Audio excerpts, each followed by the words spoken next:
Good morning, students. Myself Pushpa Sharma from Radiant Public School. Students, today I am going to teach you in class 5 subject English. Students, today I am going to explain the lesson number 6 Secret Agent. This is our lesson Secret Agent, lesson number 6. So, let's start the lesson. Mark was a small boy of France who got ready to bring secret information of Germany to get rewarded. यानी कि mark एक छोटा सा लड़का है जो France में रहता है। वो इसलिए तैयार हो जाता है सीक्रेट इन्फॉर्मेशन, जर्मनी का सीक्रेट इन्फॉर्मेशंस को लाने के लिए तैयार हो जाता है, क्योंकि रिवार्ड के लिए यानी कि इनाम के लिए। During the Second World War, France and Germany were at war. France had announced that anyone bringing in important military informations and secret of the enemy would be suitably rewarded. It was a very dangerous mission and therefore hardly anyone volunteered for this job. तो मतलब कि एक समय की वजह से कि second world के बाद सेकेंड वर्ल्ड वॉर के दौरान फ्रांस और जर्मनी के बीच जो लड़ाई हो रही थी, दूसरा विश्व युद्ध, उस समय फ्रांस ने अनाउंस किया था कि कोई भी जर्मनी जा कर के जर्मनी का जो मिलिट्री यानी कि फ़ौजियों को जो ताकत, वहाँ का इन्फॉर्मेशन, सीक्रेट इन्फॉर्मेशन जो भी व्यक्ति शत्रुओं को लेकर आके हमें देगा यानी कि फ्रांस को देगा, तब हम लोग उसको एक अच्छा खासा इनाम देंगे करके वो घोषणा करती है वहाँ का फ्रांस देश में। तो उसके बाद देखिए, in a small town of France there lived a boy with his old mother. His name was Mark. His mother needed treatment as the had previous elements. However Mark, a boy of 10 years of age, had no money to arrange for the treatment. तो France में ही एक छोटा सा नगर में, town means नगर होता है, वहाँ पर एक छोटा सा लड़का और अपनी बूढ़ी माँ के साथ गांव में रहता है। उस लड़के का नाम मार्क है। वो उसकी माँ कि उसकी माँ बहुत बीमार रहती थी। उसके इलाज के लिए उसके पास पैसे नहीं थे कि अपनी माँ का इलाज करें। तो वो 10 साल का एक लड़का है वो। फिर Mark thought he was able to do his act of bringing enemy secrets and important informations. He would be able to get his mother treated. Therefore he got ready to do his daring act. तो क्या हुआ, mark ने कि वो निश्चय किया कि मैं जाकर के शत्रुओं का कि जो भी इन्फॉर्मेशन, सीक्रेट इन्फॉर्मेशन से मैं लेकर आकर के सरकार को यानी कि फ्रांस के सरकार को दूंगा, ताकि मुझे इनाम में जो भी पैसे मिलेंगे अपनी माँ का इलाज करवाऊंगा. तो देखिए, he took leave of his mother and approached the authorities to let them know of his intentions. ये है. तो देखिए, यहाँ पर देखिए फौजी है, उसके साथ मार्क नाम का लड़का है. ये आपका फ़ोटो सीक्रेट एजेंट लेसन में दिया हुआ है. तो देखिए, he was dropped at the border by military authorities where from he made his way to Germany on foot.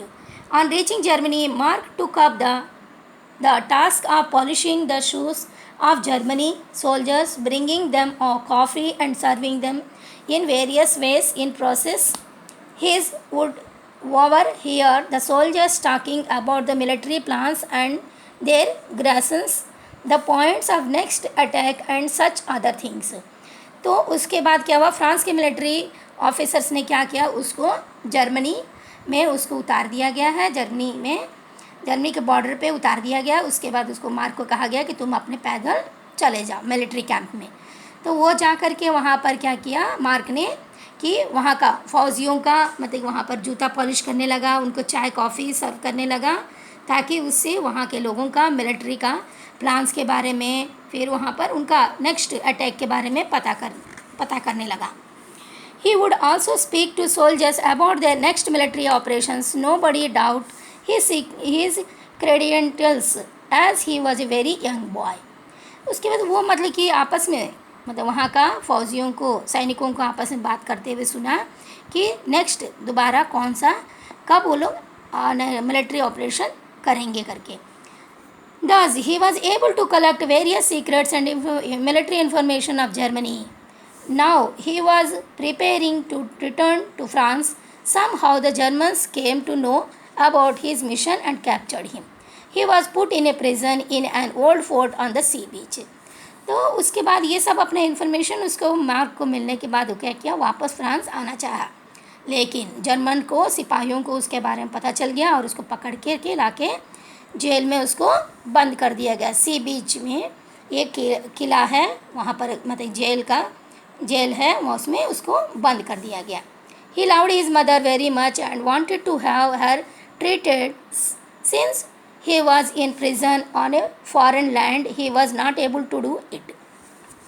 क्योंकि देखिए इसके बाद क्या है, वो अपनी माँ से बहुत प्यार करता था, वो चाहता था कि अपने देश वापस जाकर अपनी माँ का इलाज करवाएं, लेकिन वो पकड़ा जाता है। वो Fate favors the brave. One day he saw a wooden plank floating in the sea on the beach head.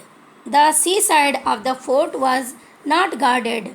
He brought in a wooden plank dragging into the prison। तो एक दिन की बात है, वो अपनी जेल में था तो देखा कि एक समुद्र के पानी में एक तैरता हुआ लकड़ी का टुकड़ा उसको मिला।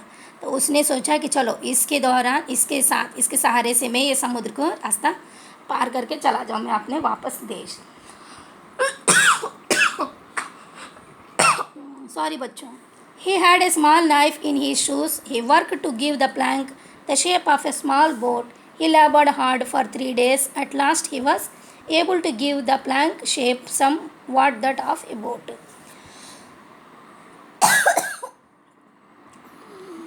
At night, from his prison room, he was enjoying the sea. He threw the boat into the sea and then jumped into water. However, the guards got altered and they imprisoned him once again.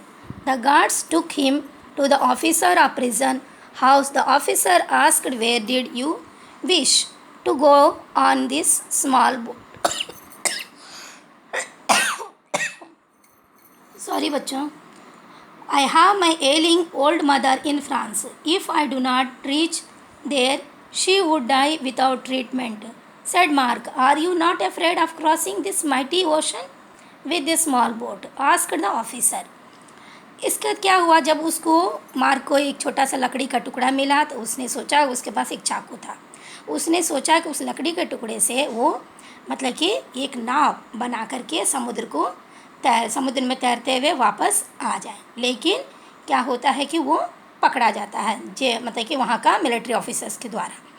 पकड़े जाने पर वो लोग पूछते हैं कि क्यों तुम भाग के जाना चाहते हो।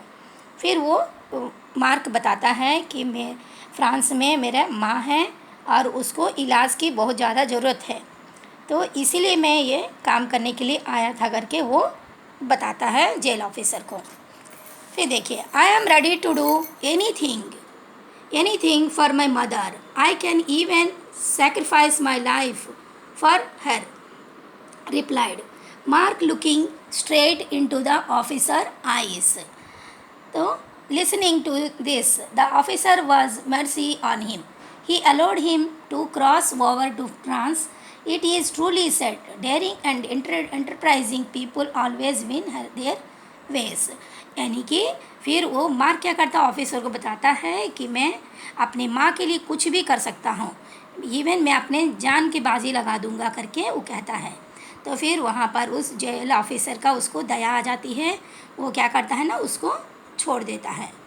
तो स्टूडेंट्स, मैं आशा करती हूँ कि आपको ये लेसन समझ में आया हो। Thank you very much students.